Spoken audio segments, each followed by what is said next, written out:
ప్రార్థించడానికి దేవాది దేవుడు మనకిచ్చిన ఈ దివ్యమైన సమయానికి ఆయన స్తుతిస్తూ యోహాను రాసిన మొదటి పత్రిక 5వ అధ్యాయం 14వ వచనం. మనం గతంలో ఈ వాక్యాన్ని పోయిన వారమే ధ్యానం చేసుకున్నాం. మళ్ళీ తిరిగి మరింత వివరంగా ఆలోచన చేసే ప్రయత్నం చేద్దాం. ఆయనను బట్టి మనకు కలిగిన ధైర్యం ఏదనగా ఆయన చిత్తానుసారముగా మనం ఏది అడిగినను ఆయన మన మనవి ఆలకించునన్నది అనే మాట చదివాం. దైవ చిత్తానుసారంగా ఏది అడిగినా ఆయన ఇస్తాడు అని ఆలోచించాం. దాంట్లో నేను 3 తలంపులు మీ దృష్టికి తీసుకుని వచ్చి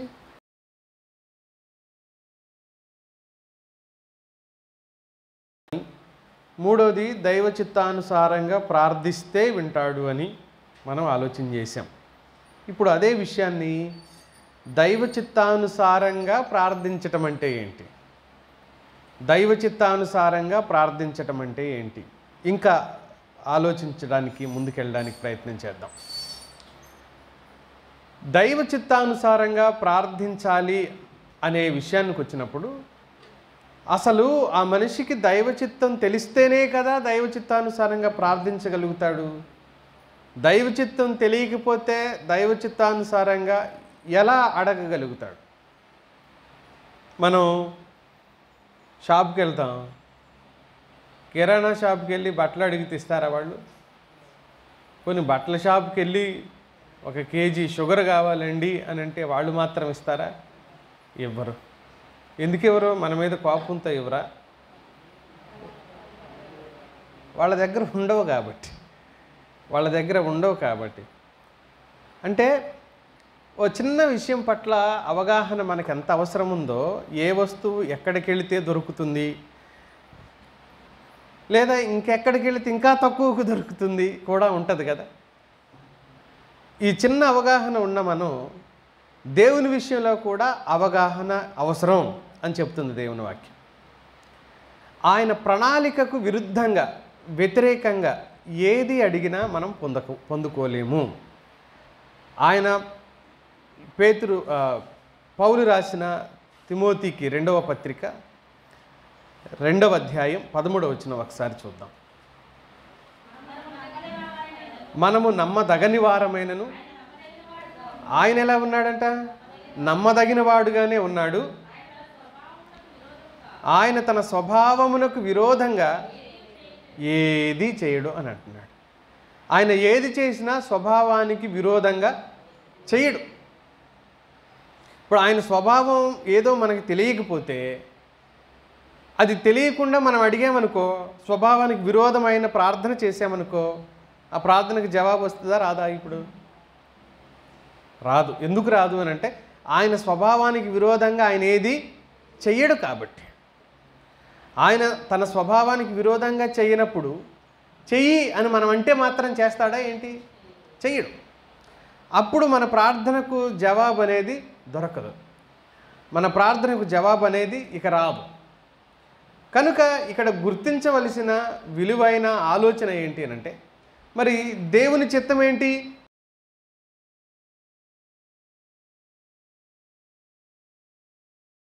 స్పందించాలి. ఇప్పుడు మనం ఎందుకు ప్రార్థన చేస్తాం? మన ప్రార్థనకు ఆయన ఏమవ్వాలని? స్పందించాలి. కాబట్టి విశ్వాసంతో ప్రార్థించాలని, విశ్వాసంతోనే ప్రార్థన చేస్తాము. కానీ చిత్తానికి వ్యతిరేకమైన విశ్వాసం కూడా ఆయన దానిని జరిగించడు. చిత్తానికి వ్యతిరేకమైన విశ్వాసాన్ని కూడా ఆయన జరిగించడు, దాన్ని అంగీకరించడు. దైవ చిత్తానుసారమైన ప్రార్థన ఏమన్నాడు అక్కడ? దైవ చిత్తానుసారంగా, లేకపోతే ఆయన చిత్తానుసారంగా మనం ఏది అడిగినను ఆయన మన మనవి ఆలకించునన్నదియే అని అన్నాడు. అది ఆయన చిత్తం అయి ఉంటే మన ప్రార్థన ఆలకిస్తాడు అంటున్నాడుగా, మన ప్రార్థనకు జవాబిస్తాడు అని అంటున్నాడుగా. ఇప్పుడు దేవుని చిత్తం అంటే ఏంటి? ది గాడ్స్ విల్, దేవుని చిత్తం ఏంటి? దేవుని చిత్తం ఏమంటాం? దేవుని చిత్తం అంటే సాధారణంగా చిత్తం అంటే ఇష్టం అనుకోండి. మరి దేవుని ఇష్టం ఏంటి? నాకు 43 చిత్తాలు దొరికినాయి బైబిల్లో నేను వెతికితే. దేవుని చిత్తాలు ఎన్ని దొరికినాయి అంటే నాకు ఇంకొన్నాయేమో నాకు తెలియదు, నాకు దొరికినాయి అయితే అవి 43 దేవుని చిత్తాలు దొరికినాయి. ఇప్పుడు అవన్నీ ఒకవేళ తెలుసుకున్నా గుర్తుంటాయా? వెతికి దొరికించుకున్నాను కానీ అన్నీ గుర్తుండవు. ఒక 10 గుర్తుంటాయేమో, ఏదైనా ఎప్పుడైనా గుర్తొస్తుందేమో, నాకు గుర్తుండవు. అన్ని ఎలా గుర్తుపెట్టుకోగలుగుతాం? గుర్తుపెట్టుకోలేం, కష్టం. మరి ఎలా? దేవుని చిత్తం అంటే ఏంటి, అది ఎలా తెలుసుకోవాలి? దాన్ని థియోలోజియన్స్ 3 విషయాల్లో పొందుపరిచారు. దేవుని చిత్తం అంతా కలిపి 3 విషయాల్లో పొందుపరిచారు. చాలా ఈజీ కదా, 43 ఎక్కడ, 3 ఎక్కడ, ఏది బెస్ట్? 3 బెస్ట్గా లేవు. ఇది తెలుసుకుంటే ఆ 43 తెలిసిపోతాయి మనకి. ఆ రిఫరెన్స్లు కూడా తెలియనక్కర్లా. ఆ రిఫరెన్స్లు తెలియకపోయినా కూడా ఈ విషయం పట్ల అవగాహన మనకు వచ్చేస్తుంది అనమాట. అది ఎలా, ఏం చెప్తాడు? 3 విషయాలు ఏంటి వాళ్ళు చెప్పింది? 3 విషయాలు అని అంటే, మొదట ఆయన సార్వభౌమత్వాన్ని గుర్తించటం, దేవుని సార్వభౌమత్వాన్ని గుర్తించటం. ది సోవరేజ్ ఆఫ్ గాడ్, దేవుని సార్వభౌమత్వం, పూర్తి అధికారం ఆయనదే అని గుర్తించటం, పూర్తి అధికారం ఆయనదే అని నమ్మటం.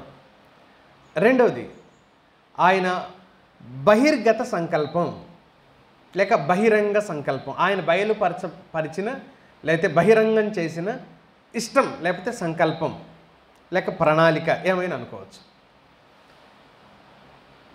గాడ్స్ రివీల్స్ విల్, దేవుడు బయలుపరిచిన చిత్తం లేకపోతే ఇష్టం. మూడవది స్వభావ సంకల్పం, ఆయన స్వభావానికి సంబంధించిన సంకల్పం లేకపోతే ఆలోచన అని అన్నాడు. డివైన్ అండ్ నేచర్ విల్ అని అంటాడు. దేవుని చిత్తం ఈ 3 పొందుపరిచారు. మళ్ళీ నేను తెలుగులో అర్థమయ్యేలాగా చెప్తాను. ఆయన సార్వభౌమత్వం అంటే పూర్తి అధికారం అనే. ఒక ప్రార్థించే ఆత్మీయుడు దేవుని పూర్తి అధికారానికి ఒప్పుకుంటూ లోబడుతూ చేసే ప్రార్థనే దైవ చిత్తానుసారమైన ప్రార్థన. ఒకటి. రెండవది ఆయన బహిరంగపరిచిన ఆయన చిత్తం ఏదైతే ఉందో అది లేఖనాల్లోనే ఉంటుంది, బైబిల్లోనే ఉంటుంది.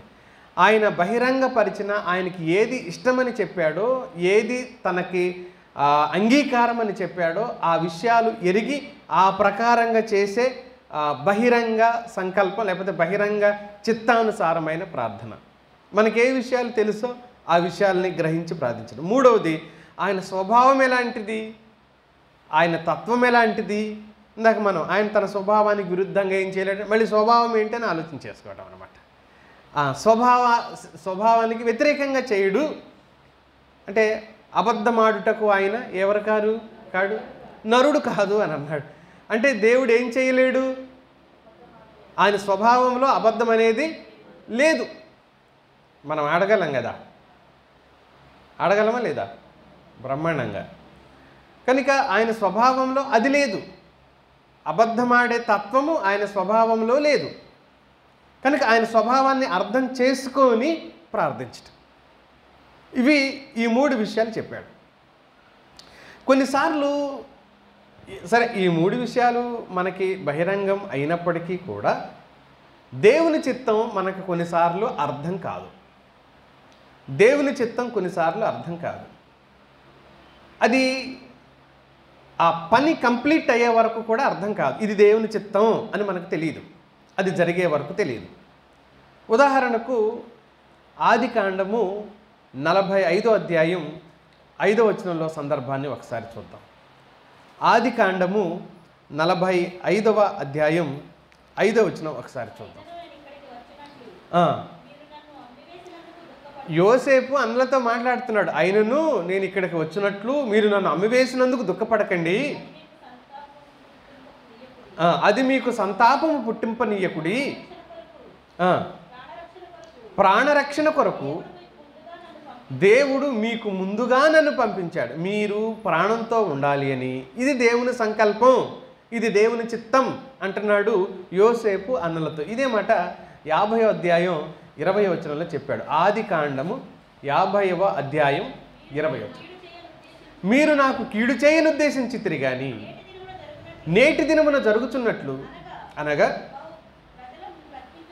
బహు ప్రజలను బ్రతికించున్నట్లుగా అది మేలుకే దేవుడు చేశాడు తప్ప కీడుకు కాదు. ఇప్పుడు ఆదికాండం 45వ అధ్యాయం 5వ వచనం, 50వ అధ్యాయం 20వ వచనంలో ఉన్న ఈ రెండు విషయాలు యోసేపు అవగాహనలోకి వచ్చినాయి. ఎప్పుడు వచ్చినాయి?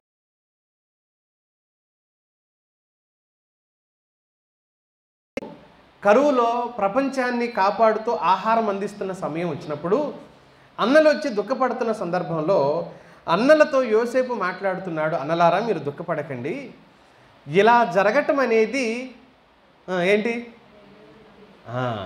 దేవుని చిత్తం. నేను ఐగుప్తుకు రావటం అనేది దేవుని చిత్తం. మీరు నన్ను గుంటలో పడేయటం దేవుని చిత్తం కాకపోవచ్చు, నన్ను కొట్టడం తిట్టడం దేవుని చిత్తం కాకపోవచ్చు, నన్ను అమ్మేయటం దేవుని చిత్తం కాకపోవచ్చు, నన్ను తోలనాడటం దేవుని చిత్తం. అది బాధాకరమైన విషయం, అతని అంతరంగానికి గాయం కలిగించే సందర్భమే. కానీ నేను ఐగుప్తుకు రావటం మాత్రం దేవుని చిత్తం. మీరు ఇలా చేసి ఉండవలసింది, కానీ దేవుని చిత్తం. జరిగిందేదో జరిగిపోయింది, అయినా మీరు దీని విషయమై బాధపడద్దు, మీరు దీని విషయమై దుఃఖపడద్దు అంటున్నాడు. ఇది దేవుని చిత్తం అని ఎప్పుడు తెలిసింది యోసేపుకి కానీ అన్నలకు కానీ? పని అంతా జరిగిపోయిన సంవత్సరాలు జరిగిపోయిన తర్వాత తెలిసింది ఇది దేవుని చిత్తం అని. ఓ 20, 25, 30 సంవత్సరాలు జరిగిన తర్వాత ఇది దేవుని చిత్తమే అని. అంటే కొన్నిసార్లు మన జీవితాల్లో జరుగుతున్న సంఘటనలు కూడా అది దేవుని చిత్తం అని కూడా మనం గుర్తించలేము. ఆ పని జరిగిపోయిన తర్వాత ఇలా జరగటం దేవుని చిత్తమేనేమో అనే భావన ఆత్మీయుడు గుర్తిస్తాడు. ఎప్పటికో దాని పట్ల ఆత్మీయుడికి అవగాహన కలుగుతుంది. కనుక ఇలా గుర్తించుకోగలిగితే, అర్థం చేసుకోగలిగితే దేవుని చిత్తం అనే విషయాన్ని ప్రార్థించే ఆత్మీయుడు తన ప్రార్థన ప్రభావవంతంగా ఉండగలుగుతుంది. ప్రార్థించే ఆత్మీయుడి ప్రార్థన ప్రభావవంతంగా ఉండగలుగుతుంది. ఎఫెసీయులకు రాసిన పత్రికలో 1వ అధ్యాయం 11వ వచనంలో దైవజనుడు ఇలా చెప్పాడు. ఎఫెసీయులకు రాసిన పత్రిక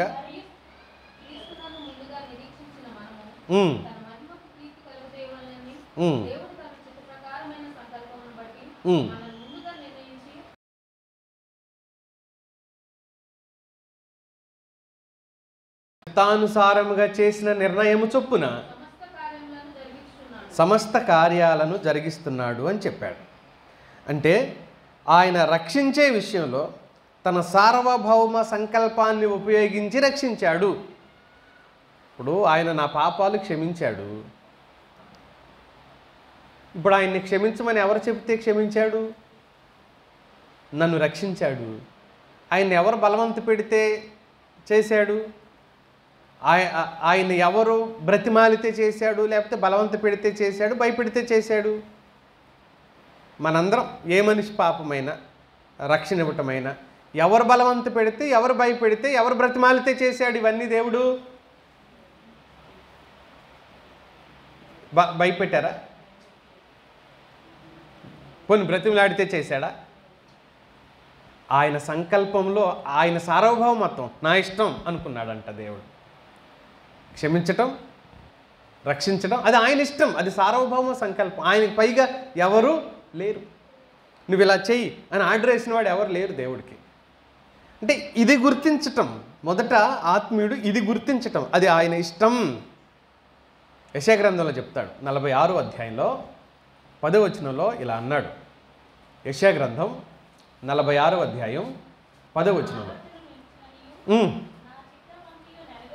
నా ఆలోచనే నిలుస్తుంది, నా చిత్తమే నెరవేర్చబడుతుంది, ప్రతిదీ జరిగించేది నేనే. టోటల్గా అక్కడ చెప్తున్న మాట ఏంటి? నా ఉద్దేశం నిలుస్తుంది, నా చిత్తం నెరవేర్చబడుతుంది. నా ఇష్టాన్ని ఎవరు మార్చలేరు. నా ప్లాన్, నా ప్రణాళిక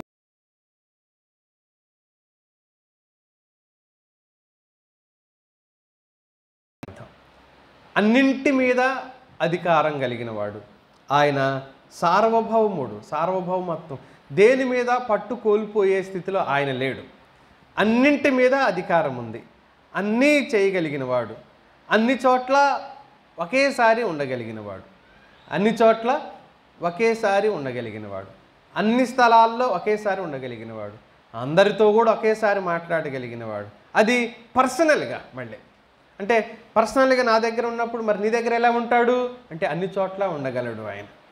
దీన్నే ఇర్మియా గ్రంథం 23వ అధ్యాయం 23వ వచనంలో ఇలా చెప్తారు. దేవుని సర్వవ్యాపకత్వం అంటాం దాన్ని. 23, 24 కలిసి ఉన్నాయి చూడండి.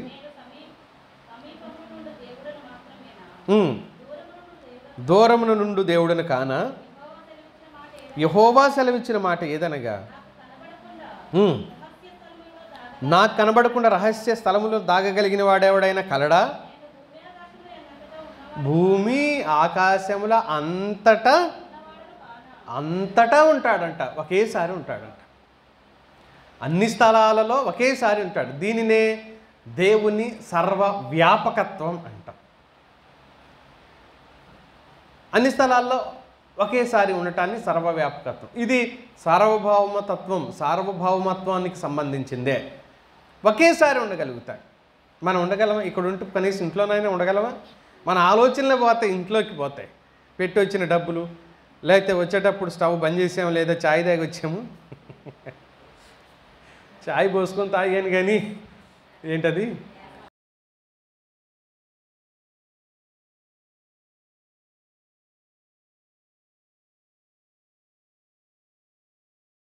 ఆయనే ఉండగలడు అన్ని స్థలాల్లో.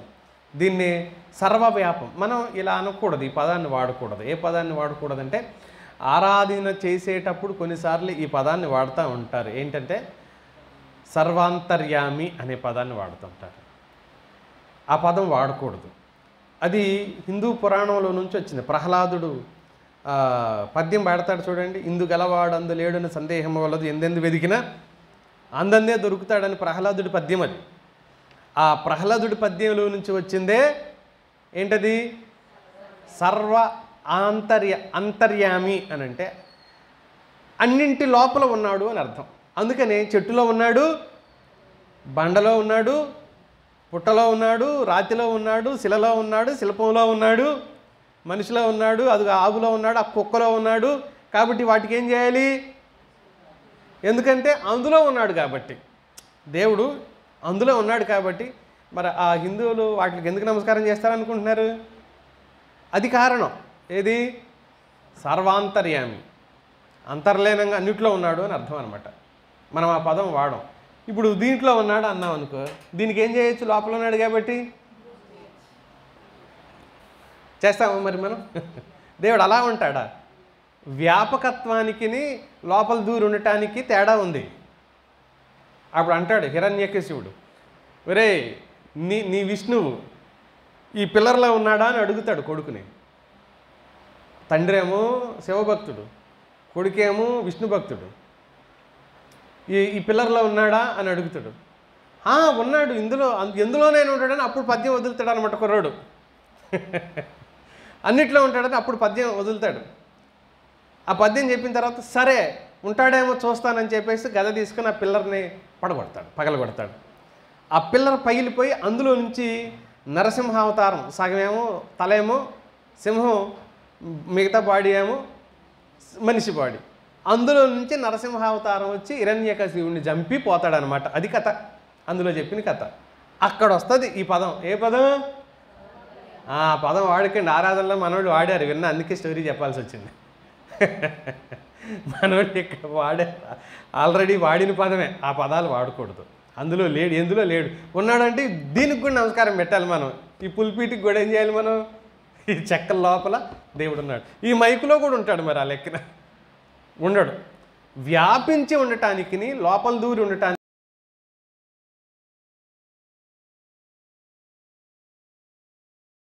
లేకపోతే ఆ దేవుని చిత్తాన్ని అర్థం చేసుకునే దాంట్లో రెండవది ఏం అర్థం చేసుకోవాలంటే దేవుడు ఆజ్ఞాపించిన చిత్తం ఒకటి ఉంటుంది. దేవుడు ఆజ్ఞాపించిన ఇష్టం అంటే చెయ్యమని చెప్పిన ఇష్టం ఉంటుంది ఒకటి. ఏం చేయమని చెప్పాడు మనకి? కొన్ని ఆయన చెప్పిని నేను చేయమని ఆజ్ఞాపిస్తున్నానని కానీ, అది నాకు ఇష్టమని కానీ చెప్పింది ఏమున్నాయి? 1-2 సందర్భాలు చెప్పండి. సడన్గా అడిగితే గుర్తురావు, ముందు చెప్పినట్టయితే అన్నట్ట. ఇది ఆజ్ఞాపక చిత్తం. ఏమంటాడు? నేను పరిశుద్ధుడై ఉన్న ప్రకారం మీరు పరిశుద్ధులై ఉండండి. నేను ఎలా పరిశుద్ధుడిగా ఉన్నానో మీరు కూడా పరిశుద్ధులుగా. ఇవన్నీ కలిపి ఒక దగ్గర చెప్తాడు చూడండి. మీకా గ్రంథం చూడండి. మీకా 6వ అధ్యాయం ఎన్నో వచనమో చెప్తాడు. మనుషుడా ఏది ఉత్తమం అంటాడు చూడండి. 8వ వచనం. Thank you. మనుషుడా ఏది, ఇక్కడ అంటున్నాడు ఏది ఉత్తమమో అది నీకు ముందే తెలుసు కదా అంటున్నాడు. ఆయన కోరుతున్న ఏంటంట లిస్ట్ చూడండి. న్యాయముగా నడుచుకునుటయు, కనికరమును ప్రేమించుటయు, దీన మనసు కలిగి దేవుని ఎదుట ప్రవర్తించుటయు. ఇంతేగా నేను కొండెక్కు గుండు కొట్టించుకో బండ్ల మోయి అని ఆయన అనలేదుగా. వ్రతాలు చేయి, పొద్దున్నలే 5 గంటలకల్లా చన్నీళ్ళు స్నానం చేయి, చెప్పులు లేకున్నాడు, నేల మీద పడుకో, ఒక పక్కకు తిరిగి పడుకో, కొన్ని రాత్రులు నిద్ర లేకుండా జాగారం చేయి నేను అనడం లేదు కదా. నిన్నిలాగా ఏమంటున్నాను? నేనేం చేయమంటున్నాను? ఉత్తమమైంది చెయ్యి అని అంటున్నాను. ఉత్తమమైందే చెయ్యి అంటున్నాను నేను. అంటే ఇవి ఆజ్ఞాపించిన చిత్తం అని అంటాం.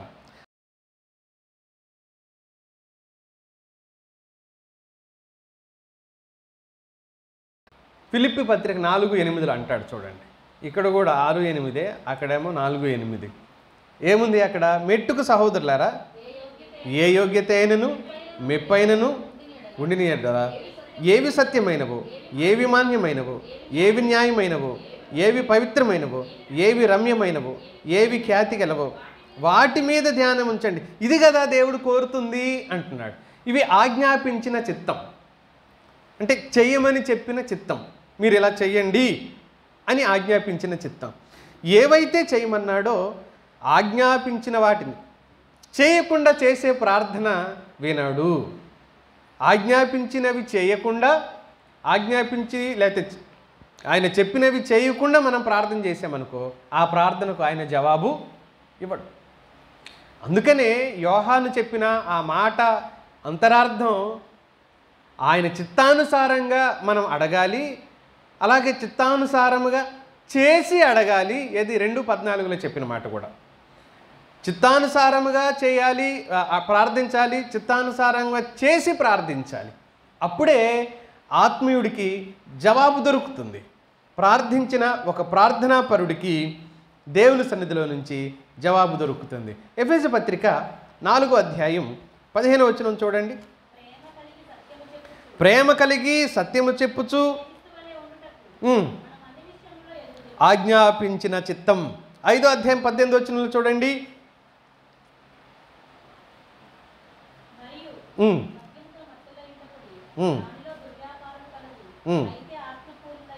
ఆ పై లైన్ కూడా చూస్తే దేవుని చిత్తం ఏమిటో గ్రహించుకునుడి.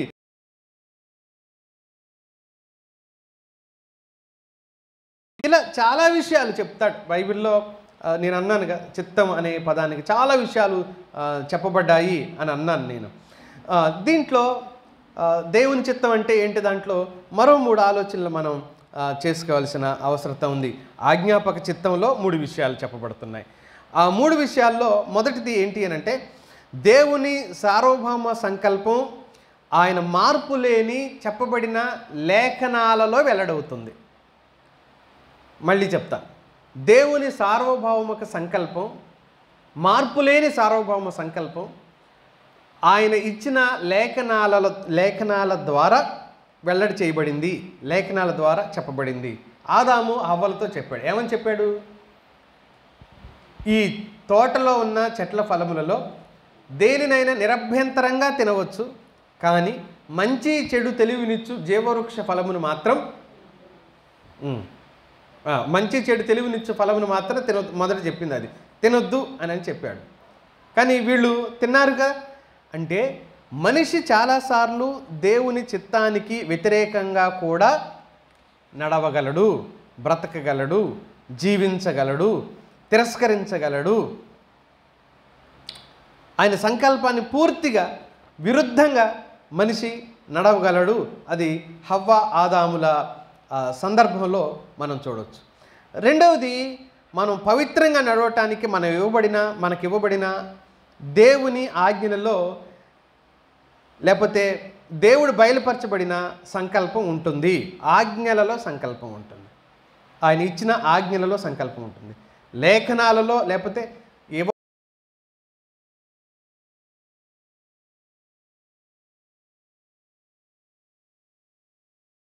చేయొద్దు అన్నాడు అని అంటే చేయకుండా ఉండటమే ఆయన సంకల్పం. సంకల్పం అంటే తెలుగు పదం ఏంటి?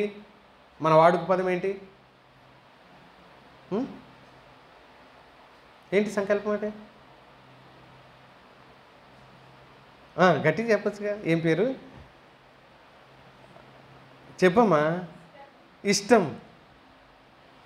మరి దానికోసం ఎందుకు చాలా కష్టపడుతున్నావు ఇష్టం చెప్పడానికి? ఇష్టం, దేవుని ఇష్టం ఎందులో ఉంది అంటున్నాడు అని అంటే, మొదట ఆయన ఇచ్చిన శాసనాల్లో ఉంది, రెండవది ఆయన ఇచ్చిన ఆజ్ఞల్లో ఉంది, మూడవది దేవుని స్వభావ సంకల్పం, ఆయన వైఖరి, ఆయన ఆనందంలో కూడా మనం చూడొచ్చు. ఆయనకి ఆనందాన్ని కలిగించే వాటిలో కూడా చూడొచ్చు. ఏంటి ఆయనకి ఆనందాన్ని కలిగించే వాటిలో? ఎహెజ్కేలు గ్రంథంలో చెప్తాడు 33వ అధ్యాయం 11వ వచనం, దుర్మార్గుడు నశించుట నాకు ఇష్టం లేదు. దుర్మార్గుడు నరకానికి వెళ్ళిపోయి ఆ దుర్మార్గుడు నాశనం అయిపోతే నాకు ఇష్టం లేదు. 33వ అధ్యాయం 11వ వచనంలో ఉన్నమాట. నా జీవము తోడు దుర్మార్గుడు మరణమునందుటి వలన ఆయన సంతోషం ఏంటో ఎరిగి ప్రార్థించాలి. ఇప్పుడు మనం ప్రార్థన చేస్తాం, ప్రభువా నేను పోయిన ఆదివారం జ్ఞాపకం చేశాను, నన్ను ఒక ఆయన అపార్థం చేసుకున్నాడు, వేరే వాళ్ళు ఆయన రెచ్చగొట్టారు, ఆఖరికి నన్ను కొట్టడం కూడా జరిగింది, ఆయన స్రోదప్పి కూడా పడిపోయాను అని చెప్పాను కదా. అది అయిపోయిన తర్వాత సంఘంలో చాలామంది ఇలా అన్నారు, పాస్టర్ గారు దేవుడు చూడేంటి, చూడలేదా, ఏం చూడాలి అని, దేవుడు చూడాలి. అందరూ ఇదే మాట.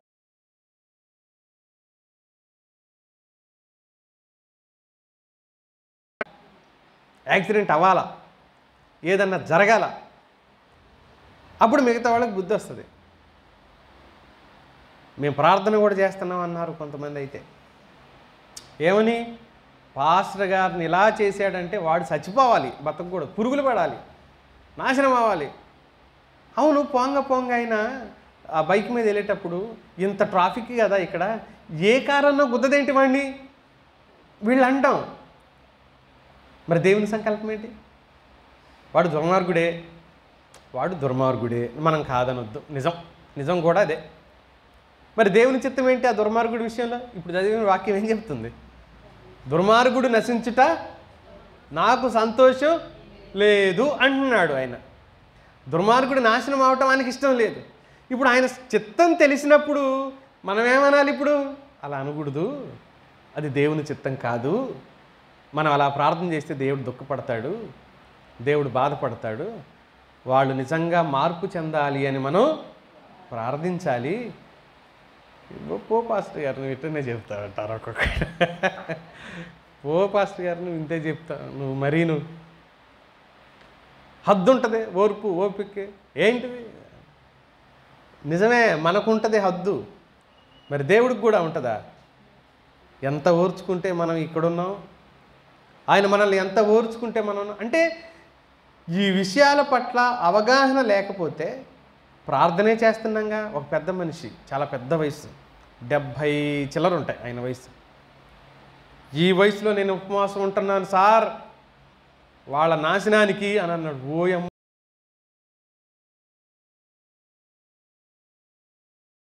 తప్పు, ఉపవాసం ఉంటున్నాడంట. మరి దేవుని చిత్తం అది అంటే ఎన్ని గంటలు ప్రార్థన చేసాము, ఎలా ప్రార్థన చేసామని కాదు, ఆయన సంకల్పాన్ని, చిత్తాన్ని, ఇష్టాన్ని ఎరిగి చేసామా లేదా అనేది ముఖ్యం. ఆయన ఇష్టాన్ని ఎరగకుండా చేస్తే అది ప్రార్థన అవ్వదు. ఇది మొదటిది. మొదటిది అనేది చూసాం మరి. సరే, రెండో విషయం చెప్తా. మొదటిది ఇప్పుడు ఏం ఆలోచన చేసామంటే దేవుని చిత్తం అంటే ఏంటి అన్నదానికి థియాలజియన్స్ 3 విషయాలు చెప్పారు. ఆయన సార్వభౌమ సంకల్పం, రెండవది బహిర్గత సంకల్పం, మూడవది స్వభావ సంకల్పం అనే విషయాన్ని ఆలోచన చేశాము. దాంట్లోనే దేవుని ఆజ్ఞాపక చిత్తం కూడా ఒకటి ఉంది. అంటే ఆజ్ఞాపించిన చిత్తం ఒకటి ఉంది. అంటే చెయ్యమని చెప్పిన పనులు అంటాం అన్నమాట. దానికి మనం మీకా 6:8, ఫిలిప్పీ 4:8 కూడా చదివాం. తర్వాత మనిషికి 3 విషయాలు ఇంకా అర్థం కావాల్సి ఉంది అందులోనే. అదేంటి అంటే అవి ఎక్కడ దొరుకుతాయి అన్నదానికి దేవుని శాసనాల్లో అర్థమవుతుంది, దేవుని ఆజ్ఞల్లో అర్థమవుతుంది, ఆయన ఇష్టంలో అర్థమవుతుంది అని ఆలోచన చేశాం. మూడవది ఆయన ఇష్టంలో అర్థమవుతుంది అని ఆలోచన చేశాం. దానికి ఆదాము సందర్భాన్ని ఎత్తుకొచ్చాం. తిరస్కరిస్తాడు, శాసనాలని ధిక్కరించాడు, ఆజ్ఞల్ని వాళ్ళు ధిక్కరించారు అన్న మాటను మనం ఆలోచన చేశాం. ఇష్టం ఎక్కడానంటే దుర్మార్గులు మార్పు చెందితే ఆయనకి ఇష్టం, అది మనం గుర్తించి ప్రార్థించాలి అని కూడా అని అన్నాం. రెండవ విషయానికి వస్తున్నాం. రెండవ పాయింట్ ఏంటి అని అంటే ఆయన నైతిక సంకల్పం. దేవుని చిత్తంలో నైతిక సంకల్పం, నైతికత. నైతికత అంటే తత్వానికి సంబంధించిన మిత్రులారా, 1 to 1 ఇతరులతో మనం కలిగి ఉండే సత్సంబంధం నైతికతను తెలియజేస్తుంది అనమాట. అది సమాజానికి సంబంధించింది. మన వ్యక్తిత్వం బయటపడేది నైతికతలో బయటపడుతుంది అనమాట. ఆ పదాన్ని నైతికత అని అంటాం. నేను స్నేహశీలిన, కుళ్ళుబొద్దుబుద్ధుడిన, ఏమంటారు, కంజూసిన, ఏమంటారు, పిసినుగొట్టితనం ఉన్నవాడిన ఏంటి అనేది ఆ గుణం నా లోపలే ఉంటే అర్థం కాదుగా. నేను ఇతరులతో ఎలా ఉంటున్నాను అనే దాన్ని బట్టి నా నైతికత బయటకు వస్తుంది అనమాట. మీకు అర్థమవుతుంది కదా నేను చెప్తున్న విషయం. నా నైతికత అప్పుడు బయటకు వస్తుంది అనమాట. ఇప్పుడు మనం ఇందులో అర్థం చేసుకోవాల్సింది ఏంటంటే ఆయన నైతికత ఏంటి, ఇది దేవుడు ఎలా ఉంటాడు, దేవుడు మనుషులతో ఎలా ఉంటాడు, ప్రకృతితో ఎలా ఉంటాడు, ఆయన తత్వం ఏంటి, అది ఎలా బహిరంగం అవుతుంది, ఎలా స్పష్టపరుస్తాడు ఆయన అని అంటే ఆయనకు చాలా విషయాలు తెలుసు. ఆయనకి అన్ని విషయాల పట్ల అవగాహన ఉంది. లేఖనంలో వెల్లడైన విషయాల్లో పరిపూర్ణమైన దేవుని చిత్తాన్ని మనం చూడొచ్చు. దీని గురించి దేవుని వాక్యంలో మనం చాలా సందర్భాలు చూడొచ్చు, కానీ నేను త్వరగా ముగించే ప్రయత్నం చేస్తాను. ఆయన నైతిక సంకల్పంలో ఆయన మార్గదర్శకాలు ఉన్నాయి. ఆయన నైతిక సంకల్పంలో మార్గదర్శకాలు అంటే ఏం చేయాలో మార్గదర్శకం చేశాడనమాట. దీంట్లో ఆయన ఎంత గొప్పవాడు అని అంటే ఆయన నైతికతలో కూడా ఉన్నతమైన వ్యక్తిత్వం ఏంటి అని అంటే 2 దారులు ఉంచాను మీ ఎదుట అన్నాడు. ఒకటి ఇరుకు, ఒకటి విశాలం. విశాలానికి వెళ్తేనేమో నాశనం, ఇరుకు మార్గంలోకి వెళ్తేనేమో జీవం అని అన్నాడు. ఇశ్రాయేలీయుల ముందు కూడా మీ ముందు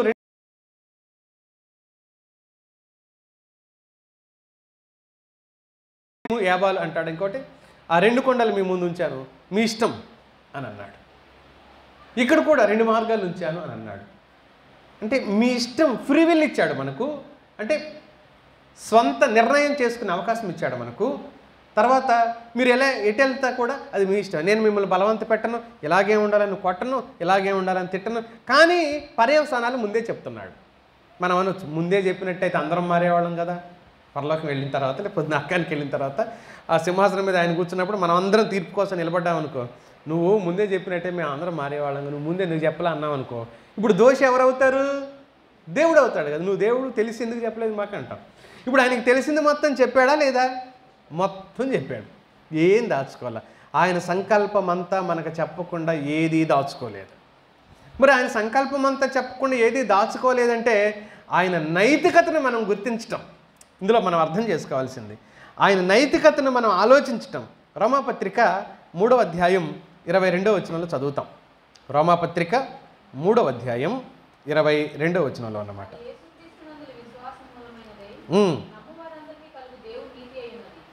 ఆయన నీతి ఏంటి? నమ్మితే చాలు, నమ్మితే చాలు, ఇలా చేస్తేనే అని అనడం లేదా ఆయన. 7 సార్లు గుండు కొట్టించుకుంటేనే, చెప్పులు లేకుండా నా గుట్టెక్కితేనే, కొండెక్కితేనే, ఒక పక్కకి తిరిగి పడుకుంటేనే, చెప్పులు లేకుండా 3 నెలలు నడిస్తేనే అన్నాడా? నమ్మితే చాలు నువ్వేమైపోతావు? నీతిమంతుడు అయిపోతావు. నమ్మితే చాలు నువ్వు నీతిమంతుడిగా ఎంచబడతావు. ఆయన నైతికత ఎవరెవరినన్నాడు?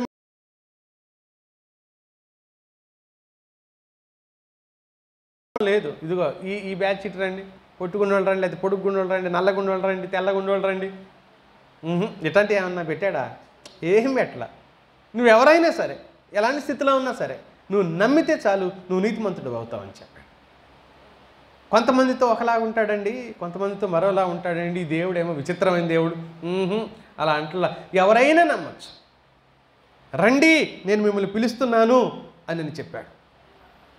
మన ప్రార్థనలు దేవుని సంకల్పానికి అనుగుణంగా ఉండగలగటం, ఆయన నైతిక సంకల్పానికి అనుగుణంగా ఉండగలిగితే, ఆయన ఎలా 1-to-1 ఉంటాడో మనం అలాంటి ప్రేమతత్వంతో ఉండగలిగితే, ఆ తత్వంతో ప్రార్థించగలిగితే మన ప్రార్థనలకు దేవుడు ఖచ్చితంగా జవాబిస్తాడు. దేవుని సంకల్పం, చిత్తం లేకపోతే ఇష్టం సర్వోన్నతమైంది. దాన్ని అనుగుణంగా మనం ప్రార్థించగలిగితే, దానిని అనుసరించి మనం ప్రార్థించగలిగితే అత్యున్నతమైన జవాబు ఈ భూమి మీద ఆత్మీయుడు పొందుకోగలుగుతాడు. యోహాను సువార్త 14వ అధ్యాయం 14వ వచనంలో యేసుక్రీస్తు ప్రభువారు మాట్లాడారు. 14వ అధ్యాయం 14వ వచనంలో, నా నామమున ఏమి అడిగినా నేను చేస్తాను. 16వ అధ్యాయం అక్కడే 24వ వచనంలో,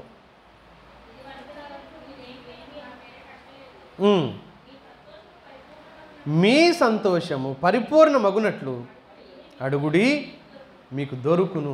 అడగండి. మీరు సంతోషించడం కోసం అడగండి. మీరు సంతోషించాలి కాబట్టి అడగండి.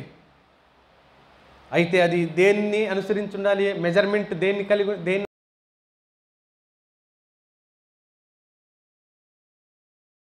దేవుని అయ్యయ్యో దేనిని అనుసరించి ఉండాలి? దేన్ని అనుసరించొద్దా? అంటే నేను చెప్పింది మీకు అర్థం కావట్లేదా? పర్లేదు చెప్పండి. ఇప్పుడు నీకు అర్థం కాలేదా? మీకెవరికి అర్థం కావట్లేదా? ఓ 3-4 అర్థమవుతుందా? అమ్మ, ఒకసారి హార్ట్ అటాక్ వచ్చినంత పని అయింది నాకు. ఇంతకాలం చెప్పింది వేస్ట్ అయిపోయిందా అని. మీరు స్పందించండి. మీరు స్పందించి ఏదో ఒకటి మాట్లాడండి. ఇక్కడ మనకు మార్కులు పోయేది లేదు, ఫైన్ వేసేవాడు ఎవడు లేడు మనకి. తప్పైనా మాట్లాడండి. నేను అడిగినప్పుడు సంతోషం. తప్పైనా మాట్లాడండి, కానీ మాట్లాడండి. దేన్ని అనుసరించి ఉండాలి? మీకు ఇష్టం వచ్చింది అడగండి, నేను చేస్తాను అంటున్నాడు. కానీ దేన్ని అనుసరించి? ఆయన చిత్తానికి అనుసరించి. ఎందుకు? ఆయన చిత్తానికి వ్యతిరేకంగా ఆయన ఏది చేయడు. ఆయన చిత్తానికి వ్యతిరేకమైన ప్రార్థనను ఆయన అంగీకరించడు. కనుక ఆయన చిత్తాన్ని అనుసరించి ఉండాలి. అప్పుడు మీరు ఏది అడిగినా నేను ఇస్తానంటున్నాడు. తర్వాత విశ్వాసంతోనూ అడగాలి. ఆ విశ్వాసంతో అడిగేది కూడా దేన్ని అనుసరించి ఉండాలి? ఖచ్చితంగా నువ్వు ఏం చేసినా దేవుని చిత్తాన్ని అనుసరించే ఉండాలి. యాకోబు పత్రిక 1వ అధ్యాయం 6వ వచనంలో చెప్పాడు. యాకోబు పత్రిక 1వ అధ్యాయం, అయితే అతడు ఏమాత్రమును సందేహింపక విశ్వాసంతో అడగవలెను. విశ్వాసంతో అడుగుతున్నప్పటికీ కూడా అది దేన్ని అనుసరించి ఉండాలి? విశ్వాసం కూడా దేవుని చిత్తాన్ని అనుసరించే ఉండాలి.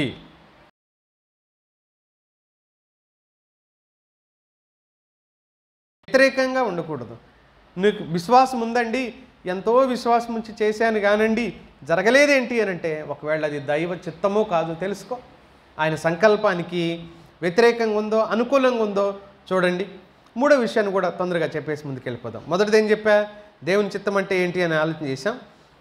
ఆయన నైతిక సంకల్పం లేకపోతే నైతిక చిత్తం ఏంటిది అనే విషయం గురించి ఆలోచన చేశాం. మూడో విషయం, ఆయన సార్వభౌమ చిత్తం అంటే ఏంటి? సార్వభౌమ చిత్తం అంటే ఏంటి? సార్వభౌమ చిత్తం అనంటే ఆయన ఏదైనా చేయగలుగుతాడు. ఆయన చేసేటప్పుడు ఆయన సార్వభౌమ చిత్తాన్ని ఎవరూ ప్రశ్నించలేరు. ఆయన సార్వభౌమ చిత్తాన్ని ఎవరూ అడ్డుకోలేరు. మనం ఈ మాట ఎక్కడ చూస్తామంటే రోమపత్రికలో 9వ అధ్యాయం 19-20 వచనాలు చూడండి. అట్లయితే ఆయన చిత్తమును ఎదిరించిన వాడెవడు? ఆయన ఇకను నేరము మోపనేలా అని నీవు నాతో చెప్పుదువు. అవును కానీ ఓ మనుషుడా, నీవెవడవు అసలు దేవునికి ఎదురు చెప్పడానికి? నన్ను ఇలా ఎందుకు చేసితివని రూపించిన వానితో చెప్పవచ్చునా లేక చెప్పునా అంటున్నాడు. దేవునికి ఎదురు చెప్పడానికి అసలు నువ్వెవడవు అంటున్నాడు. కాదండి, నన్ను ఎందుకు ఇంత నల్లగా చేయాలండి, నన్ను ఎందుకు ఇంత పొట్టిగా చేయాలండి, లేకపోతే నన్ను ఎందుకు మరీ 7 అడుగులు ఎత్తి చేయాలండి, నన్ను ఎందుకు లేకపోతే హ్యాండిక్యాప్డ్గా చేయాలండి, లేకపోతే నన్ను ఎందుకు ఏదో ఒకటి ఇలా చేయాలి దేవుడు అని ఎవరైనా ప్రశ్నిస్తే అసలు నువ్వెవరు ప్రశ్నించడానికి? ఆయన నిన్ను తన సంకల్పాన్ని అనుసరించి చేసుకున్నాడు. ఆయన సంకల్పం కనుక నువ్వు ఎరిగినట్లయితే, ఆయన సంకల్పాన్ని కనుక నువ్వు తెలుసుకున్నట్లయితే నువ్వు ఆయన కోసం ఉపయోగించబడగలుగుతావు. లేక అసలు ఎందుకు ఏ వస్తువైనా మనం వ్యర్థంగా ఇంట్లో పెట్టుకోం కదా. పనికిరాని వస్తువులన్నీ స్టోర్ రూమ్లో పారేస్తాం కదా. ఇంకా పనికిరాని అయితే బయట పడేస్తాం కదా. చెత్త సామాన్లు వేసేస్తాం. ప్లాస్టిక్ కూడా ఎవడన్నా వస్తే వాడికి ఇచ్చేస్తాం. కొన్ని ప్రాంతాల్లో ఉల్లిగడ్డలు ఇస్తారు, కొన్ని ప్రాంతాల్లో డబ్బులు ఇస్తారు, కొన్ని ప్రాంతాల్లో రకరకాల వస్తువులు ఇస్తూ ఉంటారు. పాత ప్లాస్టిక్ తీసుకుని కొత్త ప్లాస్టిక్ వస్తువులు కూడా ఇస్తూ ఉంటారు. స్టీల్ బాక్సులు రకరకాలు ఇస్తూ ఉంటారు. ఎందుకు ఉంచుకో? అవి అడ్డం కాబట్టి. పనికిరాని కొంతకాలం వాడిన వస్తువులైనా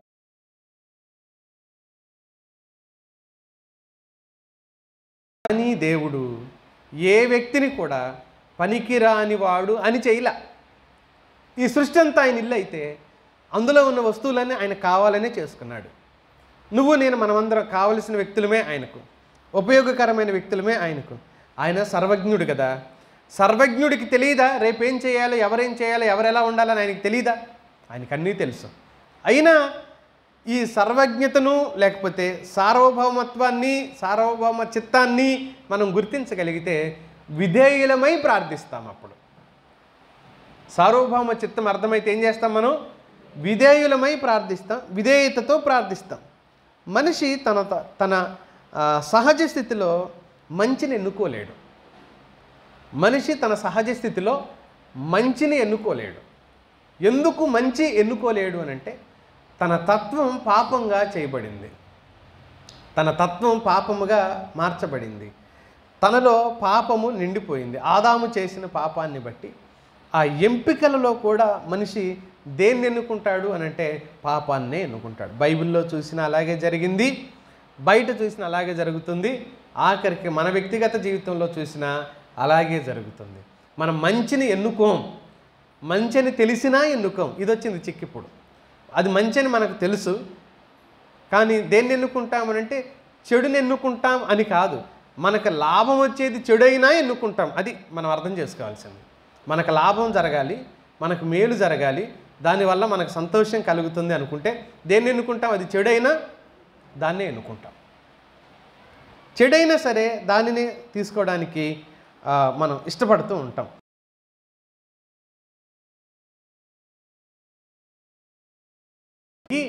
లోబడితే ఆయన చిత్తాన్ని మనం నెరవేర్చిన వాళ్ళం అవుతాం. లోబడలేదనుకో అప్పుడు మన ఫ్రీ విల్లో నుంచి, మన స్వేచ్ఛలో నుంచి దేన్ని ఎన్నుకుంటాం? మనం అప్పుడు చెడుని ఎన్నుకుంటాం. మనం భౌతిక నేత్రాలతో ప్రస్తుత సందర్భాన్ని చూడగలుగుతాం, భవిష్యత్తు సందర్భాన్ని చూడలేము. ఎందుకు? ఒకవేళ ఈ డబ్బుతో, ఈ ఆస్తితో నా భవిష్యత్తు చాలా ఆశీర్వాదకరంగా మార్చబడుతుందేమో అనే ఉద్దేశాన్ని మనం ఆలోచించి ఎంచుకొని తప్పైతే అయిందిలే, మోసం అయితే అయిందిలే, ఈ ఆస్తిని సమకూర్చుకుందాం, ఈ డబ్బును సమకూర్చుకుందాం అని మనం అనుకున్నాం అనుకో, మరి దైవచిత్తం దానికి అంగీకరించదుగా. మోసం చేయటం దైవచిత్తం అంగీకరించదుగా. మరి అంగీకరించినప్పుడు మనం ఏం కోరుతాం? అప్పుడు దేవునికి లోబడితే, ప్రభువా మోసంతో నాకు అక్కర్లేదు, నువ్వు నన్ను దీవిస్తే చాలు, నువ్వు ఎలాగైనా దీవించగలవు, కనుక ఈ అన్యాయపు సిరి, ఈ మోసపు సొమ్ము నాకు అక్కర్లేదు అని వదిలేస్తాడు. లోబడితే, దేవుని సార్వభౌమత్వానికి లోబడితే, సార్వభౌమ చిత్తానికి లోబడితే. ఒకవేళ లోబడకపోతే ఏం చేస్తాడు మనిషి? స్వార్థంతో స్వలాభాన్ని కోరుకుంటాడు. అది తప్పైనా దాన్నే మనిషి ఆశిస్తాడు. రోమపత్రికలోనే మరొక వాక్యాన్ని చూద్దాం. 11వ అధ్యాయం 36వ వచనంలో ఉన్న సందర్భం. ఆయన మూలమునను, ఆయన ద్వారాను, ఆయన నిమిత్తమును అసలు ఇవన్నీ ఎందుకున్నాయి అంటాడు? అసలు ఆయన కోసమే. నువ్వెందుకున్నావంటాడు? ఆయన కోసమే. నేను ఎందుకున్నాను? మనం ఆయన కోసమే. మళ్ళీ నేను చదువుతాను చూడండి. ఆయన మూలమునను ఆయన ద్వారాను ఆయన నిమిత్తమే సమస్తము కలిగి ఉన్నాయి అంటున్నాడు. ఇవన్నీ ఉన్నది ఎవరి కోసం? ఆయన కోసం.